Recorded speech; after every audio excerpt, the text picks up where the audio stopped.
नमस्कार विद्यार्थी मित्रांनो, विवेक एज्युकेशन वाणी या यूट्यूब चॅनलमध्ये आपले हार्दिक स्वागत आहे.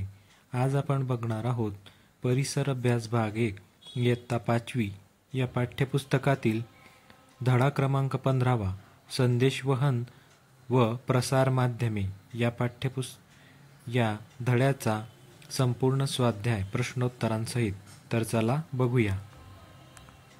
प्रश्न क्रमांक 1. प्रसार माध्यमांचे शैक्षणिक उपयोग लिहा. उत्तर: संगणक व इंटरनेटच्या आधारे विविध शैक्षणिक अभ्यास घटकांची दृकश्राव्य स्वरूपात माहिती उपलब्ध होते. आकाशवाणी, वृत्तपत्र इत्यादी प्रसार माध्यमे खेडोपाड्यातही सहज उपलब्ध होत असल्याने शिक्षणाचा व माहितीचा दूरवर प्रसार होतो. प्रश्न क्रमांक 2.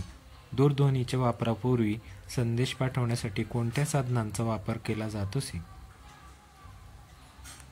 उत्तर: दूरध्वनीच्या वापरापूर्वी संदेश पाठवण्यासाठी पत्र, तार इत्यादी साधनांचा वापर केला जात असे.